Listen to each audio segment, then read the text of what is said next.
লাগোয়া ভবনের সারি, সরু রাস্তা, অলিগলি, এমনকি সূর্যের আলো প্রবেশ করার সুযোগ নেই। এমনই এক জনপদের নাম পুরান ঢাকা। কোনো দুর্যোগে যেখানে শহরের অপেক্ষাকৃত আধুনিক অংশের ভীতি নাড়িয়ে দেয়, সেখানে এখানকার জন্য পূর্বাভাস আরও ভয়ঙ্কর। আর ভূমিকম্প হলে কি হতে পারে তা নিয়ে গা শিউরে ওঠে বিশেষজ্ঞ থেকে নাগরিকদেরও। ফারহানা ন্যান্সির প্রতিবেদন, ক্যামেরায় ছিলেন মজুমদার দুর্লভ এবং মোবারক হোসেন শুভ। 4 গুণ শক্তিশালী এনজাইম ও অধিক ফেনা সমৃদ্ধ অরিক সিলভার ওয়াশ মাত্র 70 টাকায়।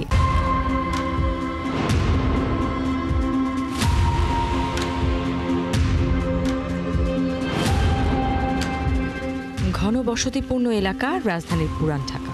এখানে সরু পথে রিকশা, অটো চলাচলের সাথে পথচারীর চলাচল করাও দুরূহ।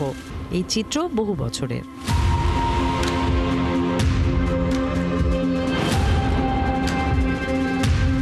একাত্তর টেলিভিশন কয়েকটি বাড়ির ভেতরের চিত্র দেখার চেষ্টা করেছে।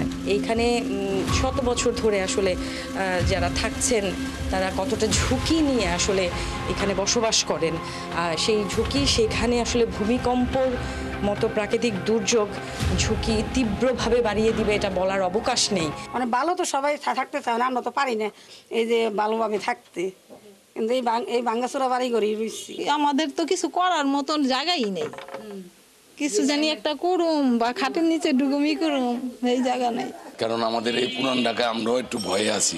নিজেকে নিরাপদ মনে করতেছি না, সত্যি কথা বলতে, কারণ পুরান ঢাকার বাড়ির যে অবস্থা, ঝুঁকিপূর্ণ অবস্থায় আছে। বাড়িগুলোর ভঙ্গুর অবস্থা, পলেস্তেরা খসে পড়া, ফাটল, সবই যেন স্বাভাবিকতা। কোনো কোনো গলিতে পৌঁছায় না সূর্যের আলো।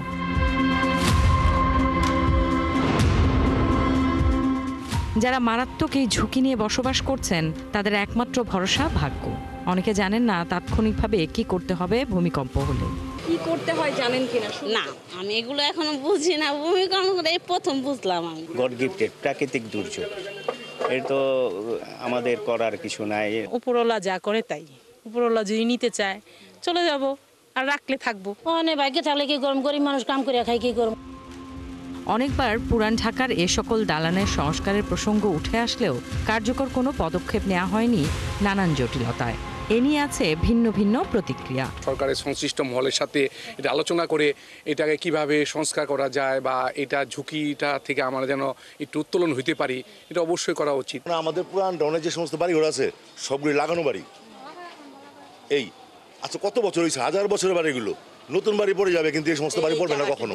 অন্য কারণে পড়তে পারে, মানে ভূমিকম্পের কারণে আমাদের এই বিল্ডিং লাগানো যেগুলো ছিল এগুলো পড়ে না এখনো। ঘনবসতির এই এলাকায় ভূমিকম্পের মাত্রা বেশি হলে পুরান ঢাকার অবস্থা হবে বেসামাল, আর উদ্ধার কাজ পরিচালনা হবে দুরূহ বলে মনে করেন বিশেষজ্ঞরা। মেজর ডিজাস্টার আমাদের জন্য হতে পারে, বাট এটার জন্য তাহলে আমাদের পদক্ষেপ কি? ফার্স্ট পদক্ষেপ হচ্ছে রাস্তাগুলো চওড়া করা। তো সেটা তো লং টার্ম একটা প্ল্যানিংয়ের ব্যাপার। তো আমি মনে করি যে আমাদের মেজর প্ল্যানিং বা মেজর সরকারের দিক নির্দেশনা আসা উচিত যে আমাদের বাসা বাড়িগুলো চিহ্নিতকরণ করা, যে কোনটা ভালো কোনটা খারাপ। ভূমিকম্পের প্রধান সতর্কবার্তা দ্রুত, নিরাপদ ও ফাঁকা স্থানে আশ্রয় নিতে হবে। কিন্তু পুরান ঢাকার এই ঘনবসতি আর লাগোয়া বিল্ডিংয়ের কাঠামো বলে দিচ্ছে এই সতর্কবার্তার কোনো বাস্তবতা এখানে নেই। এখানকার বাসিন্দারা ভূমিকম্পের পরের ভয়াবহতা জেনেও শুধুমাত্র সৃষ্টিকর্তার হাতে ছেড়ে দিয়েছেন। আর বিশেষজ্ঞরা বলছেন 6 মাত্রার ভূমিকম্প হলে এখানকার অবস্থা ভয়াবহ বিপর্যয় ঘটতে পারে।